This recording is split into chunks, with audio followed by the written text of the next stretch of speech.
Drake passage जिसे समंदर का सबसे खतरनाक हिस्सा माना जाता है, एक ऐसा समुद्री रास्ता जहां बड़े बड़े शिप्स आज भी जाने से कतराते हैं। साउथ अमेरिका के नीचे मौजूद ये समंदर का एक ऐसा हिस्सा है जो ना जाने कितनी जाने और कितने जहाज निगल चुका है। समंदर के हर हिस्से में ट्रेवल करने वाले शिप्स और बड़े बड़े एक्सप्लोरर यहाँ से गुजरने से अवॉइड करते हैं, क्योंकि यहाँ से जिंदा वापस जाना किसी मिरेकल से कम नहीं। आज की वीडियो में हम जानेंगे कि आखिर ड्रेक पैसेज को दुनिया का सबसे डेंजरस ओशियन रूट क्यों कहा जाता है और इसमें आखिर ऐसी कौन सी चीज है जो यहाँ आने वाली शिप्स को तबाह कर देती है। ड्रेक पैसेज साउथ अमेरिका से अंटार्कटिका तक 900 किलोमीटर तक फैला हुआ एक तंग रास्ता है। ओशियन के इस हिस्से में दुनिया के 3 बड़े समंदर आपस में मिलते हैं, अटलांटिक ओशियन, पैसिफिक ओशियन और सदर्न ओशियन। यहाँ पर पानी का दबाव और हवा की स्पीड बहुत तेज होती है, इसलिए शिप्स का यहाँ से निकलना बहुत मुश्किल हो जाता है। ड्रेक पैसेज का नाम फ्रांसिस ड्रेक के नाम पर रखा गया है। फ्रांसिस ड्रेक 15वीं सदी का एक ऐसा समुद्री डाकू था जिसके नाम से पूरे अटलांटिक ओशियन के लोग खौफ खाते थे।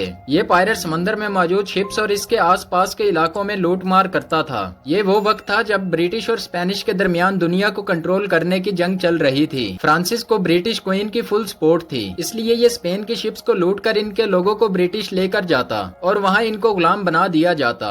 ब्रिटिश क्वीन साउथ अमेरिका में स्पेनिश कंट्रोल को खत्म करके ब्रिटिश कंट्रोल कायम करना चाहती थी, क्योंकि वहाँ सोने के बड़े बड़े रिजर्व्स मौजूद थे। ब्रिटिश क्वीन एलिजाबेथ ने एक मिशन प्लान किया।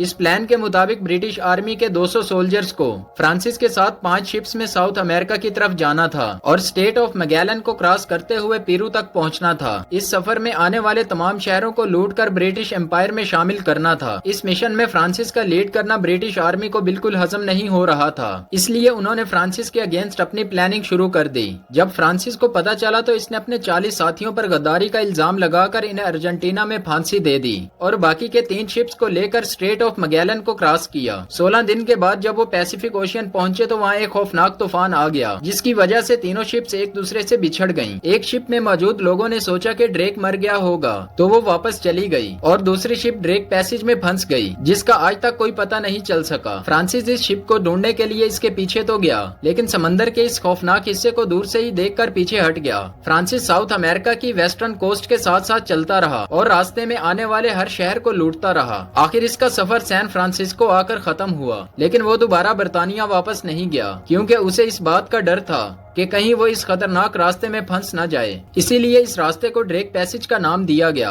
हालांकि फ्रांसिस ड्रेक ने खुद इस रास्ते को एक बार भी क्रॉस नहीं किया था। इसके 40 साल बाद विलियम शाउटेन, जो कि एक डच एक्सप्लोरर था, उसने ड्रेक पैसेज को कामयाबी से क्रॉस करके वेस्ट अमेरिका तक जाने के लिए एक रूट बनाया, जो कि 1914 तक यूज होता रहा। इसके बाद पनामा कनाल बनने के बाद ये मसला हल हो गया। लेकिन आखिर ड्रेक पैसेज इतना खतरनाक क्यों है? ड्रेक पैसेज एक ऐसा तंग रास्ता है जहाँ पर 3 ओशियन का पानी एक ही वक्त में गुजरने की कोशिश करता है, जिसकी वजह से यहाँ पर पानी की स्पीड बढ़ जाती है। आपको ये जानकर हैरत होगी कि ड्रेक पैसेज से एक सेकंड में 150 मिलियन क्यूबिक मीटर पानी गुजरता है, जो कि दुनिया के सबसे बड़े रिवर अमेज़न रिवर से 600 गुना ज्यादा है। पानी की इस तेज स्पीड की वजह से यहाँ 60 से 80 फुट तक ऊंची लहरें पैदा होती हैं, जो कि किसी भी बड़े कार्गो शिप को अच्छा खासा हिलाकर रख देती हैं। इसके अलावा अंटार्कटिका के गिर्द ठंडे पानी का फ्लो एक क्लॉकवाइज डायरेक्शन में घूमता है, जिससे सरकमपोलर करंट्स पैदा होता है। इस स्ट्रॉन्ग फ्लो की वजह से पैसिफिक और अटलांटिक ओशियन का गर्म पानी अंटार्कटिका में इंटर नहीं होता। ये कुदरत का बनाया हुआ एक नेचुरल सिस्टम है, वरना पैसिफिक और अटलांटिक के गर्म पानी से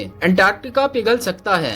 लेकिन जब ये सरकमपोलर करंट ड्रेक पैसेज से गुजरता है तो यहाँ से कुछ पानी अटलांटिक में दाखिल हो जाता है, जिसकी वजह से अचानक ऊंची ऊंची लहरें बन जाती हैं, जिन्हें फेस करना किसी भी शिप के लिए बड़ा चैलेंजिंग होता है। यही वजह है कि समंदर के इस पोर्शन में या तो बेहद सुकून होता है या फिर अचानक से तूफानी लहरें खड़ी हो जाती हैं। इसलिए ड्रेक पैसेज के लिए ड्रेक लेक और ड्रेक शेक का नाम इस्तेमाल किया जाता है। यहाँ ज्यादातर एक्सीडेंट्स इसी वजह से होते हैं। ड्रेक पैसेज के वेदर को भी प्रिडिक्ट करना बहुत मुश्किल है। पैसिफिक और अटलांटिक की तरफ से आने वाली गर्म हवाएं जब अंटार्कटिका में इंटर होती हैं, तो प्रेशर में डिफरेंस पैदा होता है, जिसकी वजह से यहाँ का वेदर एक जैसा नहीं रहता। पैसिफिक और अटलांटिक से आने वाला पानी गर्म और अंटार्कटिका का पानी ठंडा होता है। जब गर्म और ठंडा पानी आपस में मिलते हैं तो इनकी डायरेक्शन भी अपोजिट होती है, जिससे साइक्लोन्स पैदा होते हैं। और अगर कोई शिप इन साइक्लोन्स में फंस जाए तो इसका मतलब सिर्फ डिजास्टर ही होता है। अगर हम ड्रेक पैसेज की गहराई की बात करें तो ये 11,150 फीट गहरा है और इसके लेफ्ट और राइट में ओशियन की डेप्थ तकरीबन 15,700 फीट तक है। पिछली 2 सदियों में ड्रेक पैसेज 683 लोगों की जान ले चुका है और ना जाने कितने शिप्स को गर्क कर चुका है। ड्रेक पैसेज में पानी का टेम्परेचर -6 डिग्री सेल्सियस होता है। इतना लो टेम्परेचर इंसानी जिस्म को फ्रीज कर सकता है। इसका मतलब अगर कोई इंसान पानी में गिर जाए तो वो हाइपोथर्मिया की वजह से मर जाएगा।